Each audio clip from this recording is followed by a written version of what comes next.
Good afternoon, and thank you to have chosen this session. It's the last mile of our DigiWorld Summit. It's a big room, but I'm sure that you have chosen the best forum among the seminars we will offer this afternoon. No, it's just a joke. The other one are also perfectly interesting. But you have a special gift with this participation here. You will have, I'm sure, you will receive the special issue, what we are calling the Jubilee issue of our review, of our journal. The name of this journal during 25 years was known as Communication and Strategy Journal. We shift for this number 100. It will be now the DigiWorld Economic Journal. And the idea was to choose for this special issue a very wide and big topic. Very often our topic or dossier are very focused on a specific issue of the digital industry and to attract big names among the academic people, among the professors of economy. We have looked at a wide theme, a wide topic, and there is, you know, that the big discussion more than 20 years after the paradox of the Nobel Prize, Robert Solow. He was saying in 1984, I think, Jim, that there were computers everywhere, but in the statistic about the productivity. We are in front, a little, in front of the same problem today. Before to introduce the topic, I will introduce my friend Jim, Professor James Allman, who is here the representative of our partner, CITI. Maybe you know this think tank, which is based within a department of the Columbia University in New York. And every year we organize what we are calling a transatlantic communication dialogue. And this is the issue of this transatlantic dialogue for this year. Next year, you will go to New York City, to Columbia. I don't know exactly which theme we will choose with you, Jim, and with Professor Elinor Ham, the director of CITI. So, if we come back to 2 or 3 slides of introduction, yeah.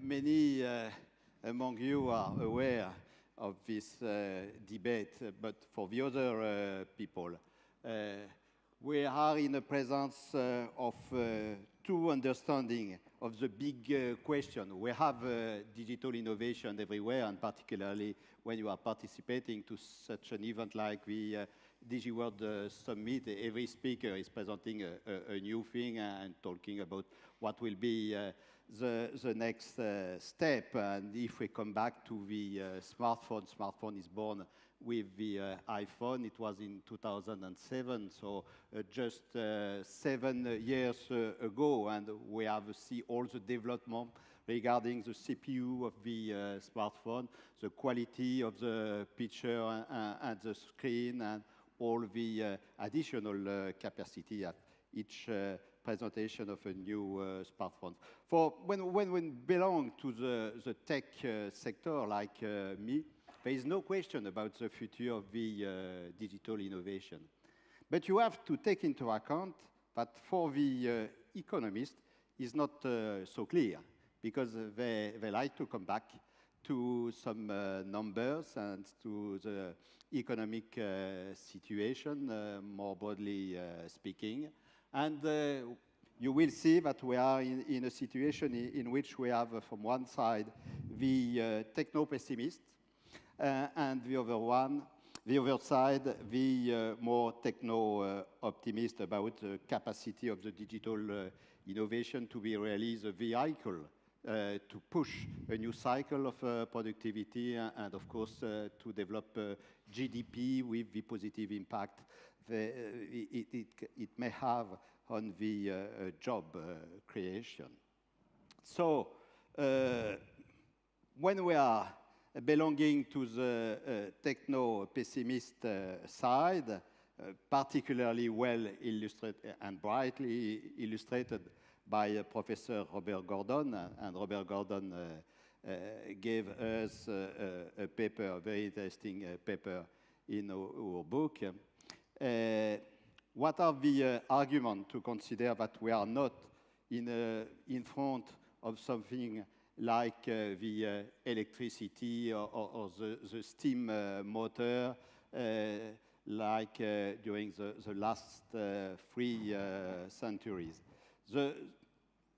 The first one, for Gordon particularly, is to explain that the story is not mainly related to the growth. Very often today, we consider that there is a story in the humanity story at the global level, or for a nation, a particular country, when we can follow step by step the growth of the GDP. He said, no, if you are looking at the data we have about the productivity and the GDP, it's a real recent movement, and we can imagine that the story will continue without any particular growth in the productivity and GDP growth.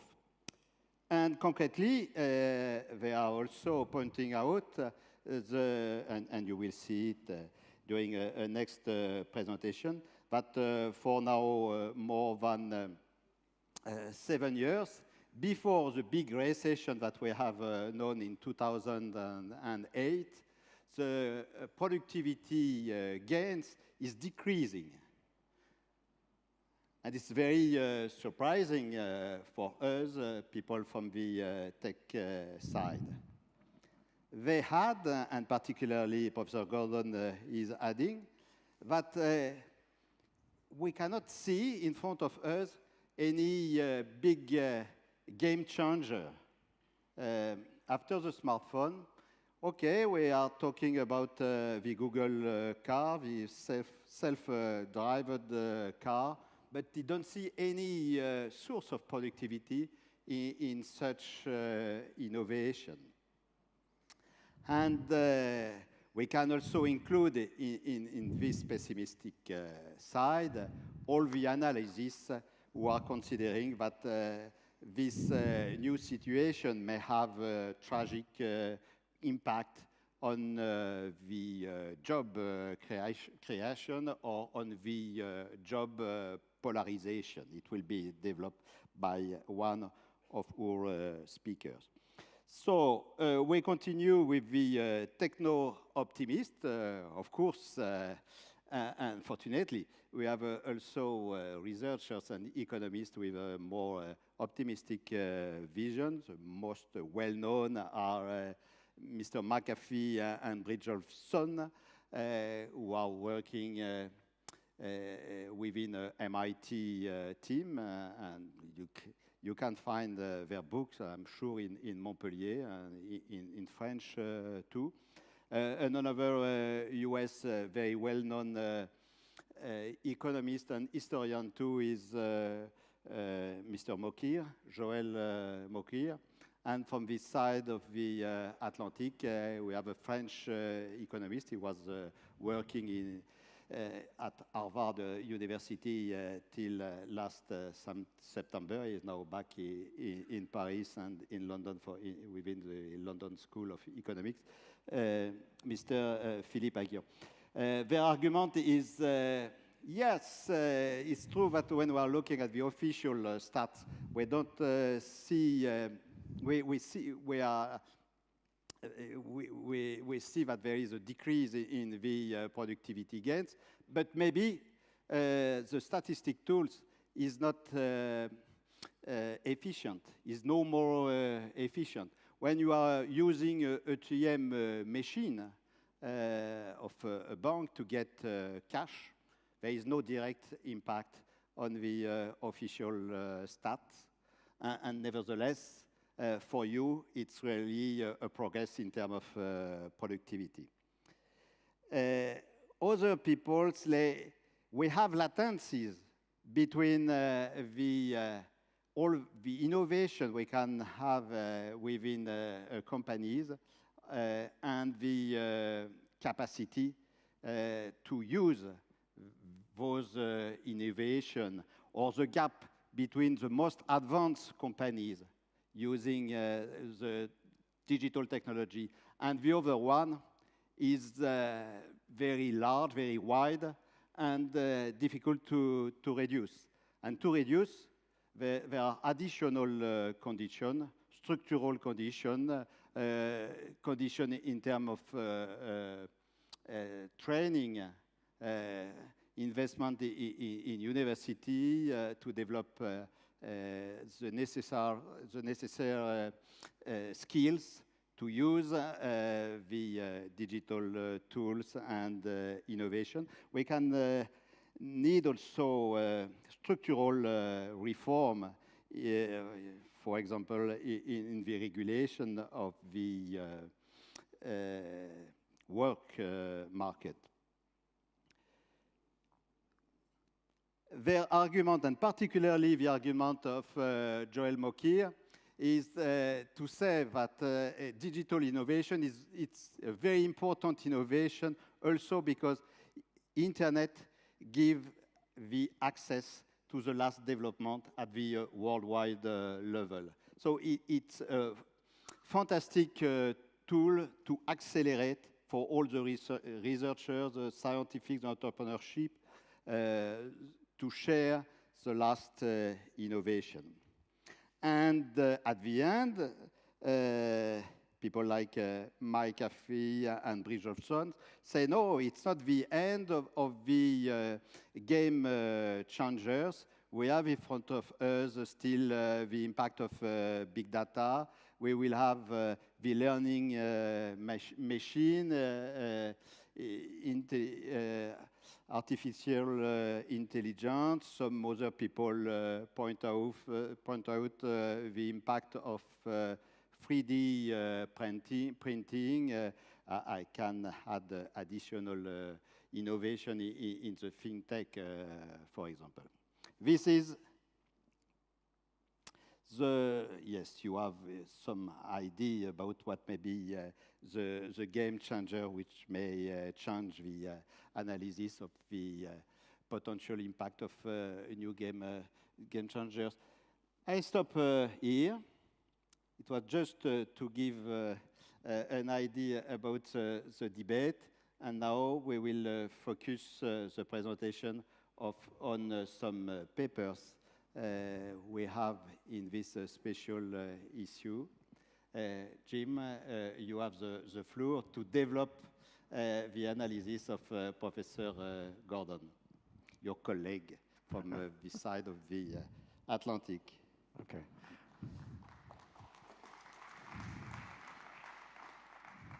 Thank you, Yves. Bonjour tous. Je parle en français. I'll speak in English. I'm more comfortable in that. So what I'm going to talk about is the lead article in this centennial issue of communications and strategy. It was, as Yves pointed out, Robert Gordon is the pessimist.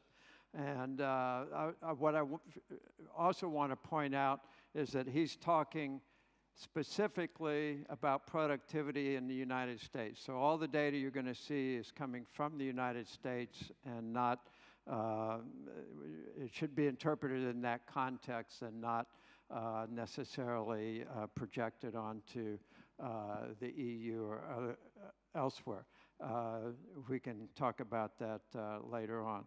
So the title of the book is, title of the article is Secular Stagnation on the Supply Side. So what Gordon points out initially is that Alvin Hansen back in the 30s wanted to, talked about secular stagnation, but that was on the demand side. We're in that was during the Great Depression as opposed to the Great Recession.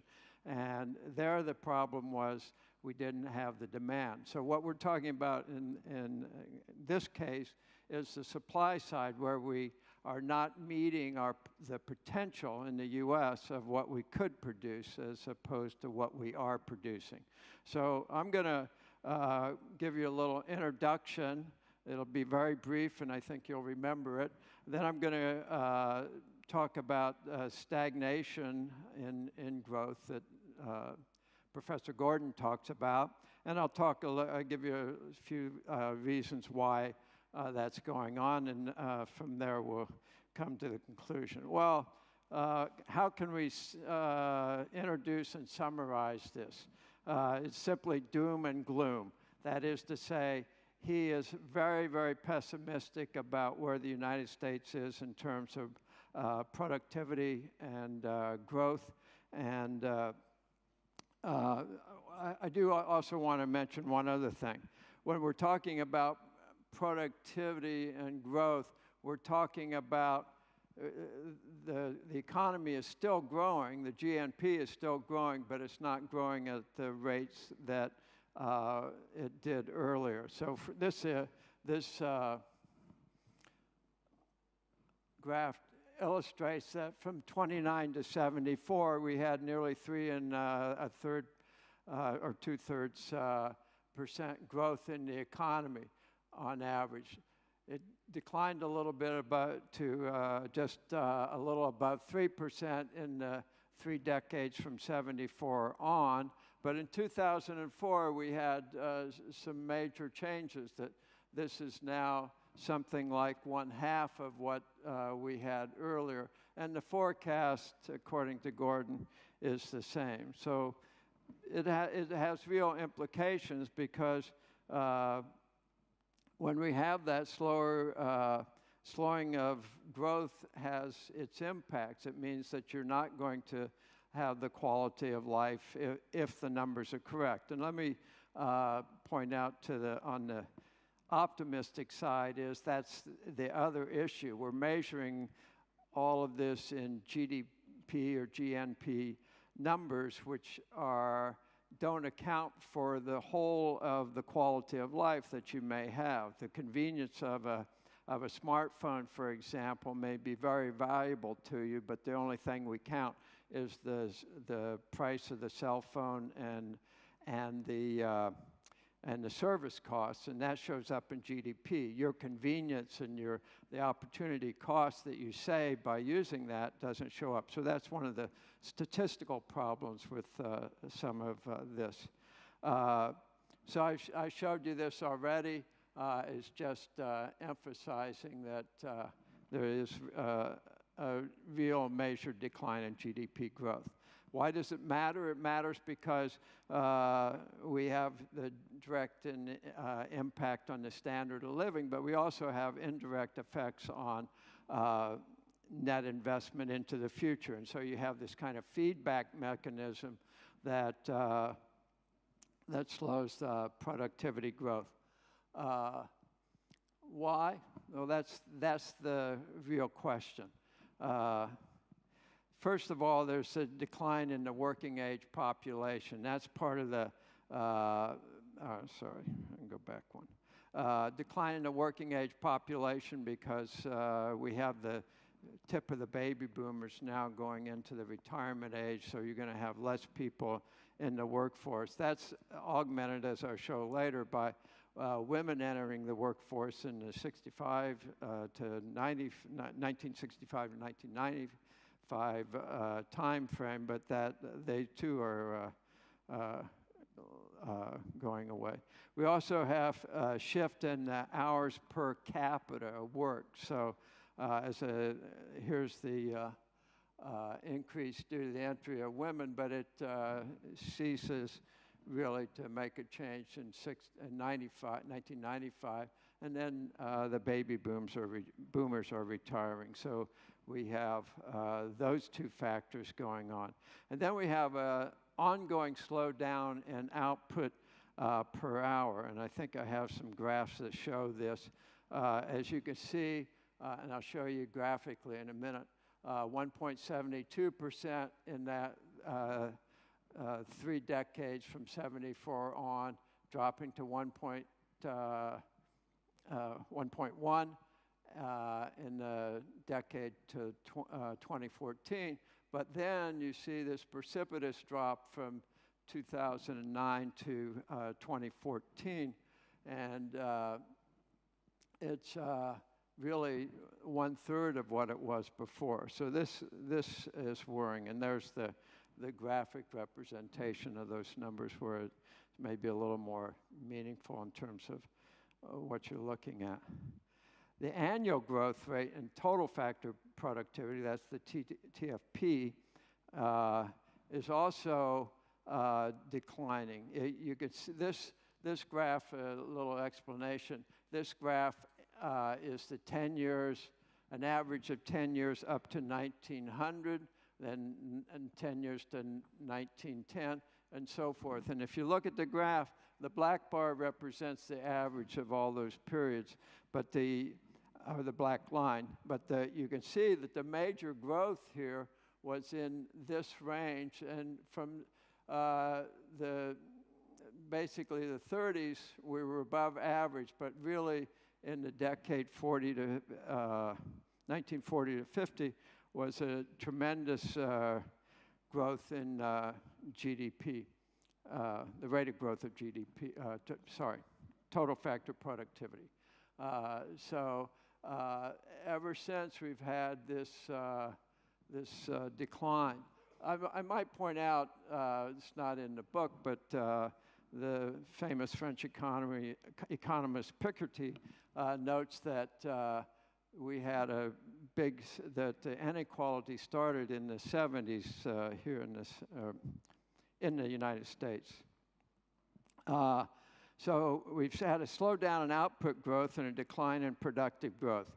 4 things I'll elaborate on each of these: diminishing returns of ITC, decline in businesses, new businesses, Moore's obsolescence, and we're going to talk more about that later in this session, and lower education attainment in the U.S.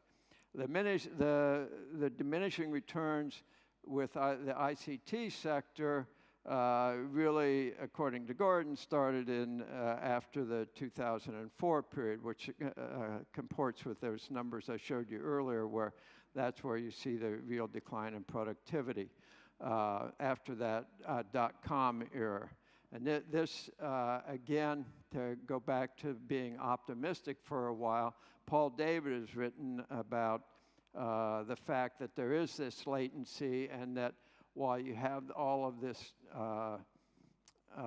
new technology, sometimes it doesn't catch up and get caught in the productivity statistics until later on.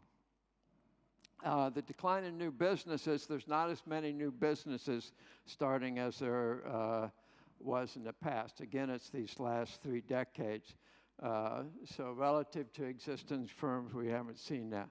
Moore's law's obsolescence, as I said, we'll talk about that a little bit more, but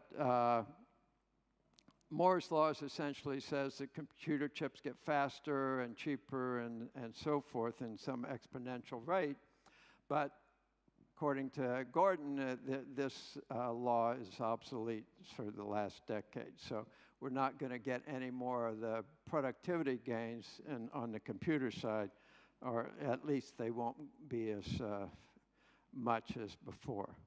The real problem, which worries me personally is the lower education attainment in the U.S. The rise of attainment, that is people graduating from high school, don't even worry about college right now, has been declining. Also, we have a decline in the share of children growing up in two-person households, two-parent households, and that then implies that many of these children will drop out of school, and so there'll be an increase in dropouts with this sort of social structure. And in addition, it promotes increasing criminal activity among the youth. So the conclusion, same conclusion as we started with, doom and gloom. So I want to thank you for your attention. But before I do that, I also want to thank Yves for hosting this and inviting me to make this presentation. And I hope that we'll all see you in New York probably in October for the transatlantic dialogue on the other side. So thank you very much. And